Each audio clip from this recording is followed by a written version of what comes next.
మరొక బ్రేకింగ్ చూస్తున్నాం. హైదరాబాద్ లో ఏసీబీ సోదాలు కలకలం రేపుతున్నాయి. జలమండలి జీఎం కుమార్ నివాసంలో ఏసీబీ అధికారులు తనిఖీలు చేపట్టినట్టు తెలుస్తోంది. ఆయన బంధువుల ఇళ్లలోనూ సోదాలు కొనసాగుతున్నాయి. ఆదాయానికి మించిన ఆస్తుల కేసులో ఏసీబీ అధికారులు తనిఖీలు చేస్తున్నారు.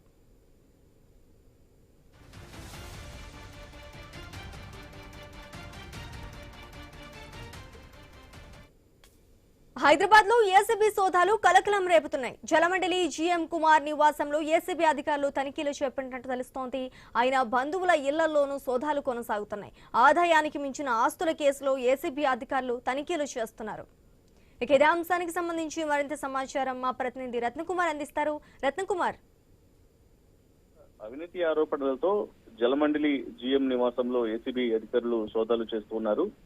జీఎం కుమార్ మల్లాపూరు నివాసంలో ఏసీబీ అధికారులు ప్రస్తుతం తనిఖీలు చేస్తూ ఉన్నారు. జీఎం కుమార్ తో పాటు అతని బంధువులు ఇళ్లలోనూ సోదాలు కొనసాగుతూ ఉన్నాయి. గత కొంతకాలం నుంచి జీఎం కుమార్ జలమండలిలో అవినీతి ఆరోపణలు ఎదుర్కొంటూ ఉన్నారు ఈ అధికారి.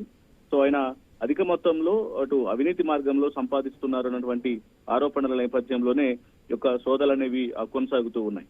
ప్రస్తుతం మొత్తం 8 ప్రాంతాల్లో సోదాలు నిర్వహిస్తున్నట్లు తెలుస్తోంది. మల్లాపూర్లోని కుమార్ నివాసంలో ఏసీబీ డీఎస్పీ మజీద్ అలీ ఖాన్ ఆధ్వర్యంలో ఈ సోదాలు జరుగుతూ ఉన్నాయి. అయితే ఈ సోదాల్లో భాగంగానే మల్లాపూర్ నివాసంలో ₹1 కోటి వరకు క్యాష్ ను గుర్తించారు ఏసీబీ అధికారులు. భారీగా నోట్ల కట్టలు అనేవి స్వాధీనం చేసుకున్నట్లు తెలుస్తోంది.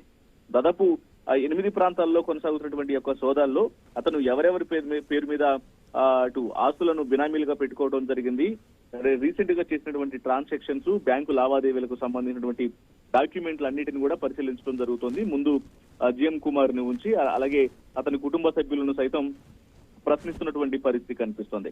అయితే అనేక ప్రాంతాల్లో హైదరాబాద్ తో పాటు ఇతర ప్రాంతాల్లోనూ పలు ఆస్తులను కొనుగోలు చేశారు, అక్రమ మార్గంలో సంపాదిస్తూ అనేటువంటి ఆరోపణల నేపథ్యంలోనే వాటి తాలూకు కొన్ని ఆధారాలను కూడా సేకరించారు. ఇప్పటికే ₹1 కోటి సీజ్ చేసినటువంటి నేపథ్యంలో ఇంకా పెద్ద మొత్తంలో డబ్బులు ఉండేటువంటి అవకాశం ఉంటుంది. అలాగే కొంత బంగారం కూడా బయటపడుతున్నట్టు తెలుస్తోంది.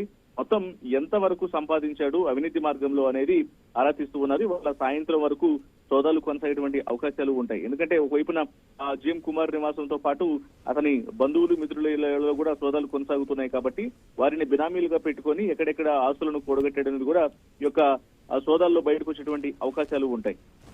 Right thank you Ratnakumar.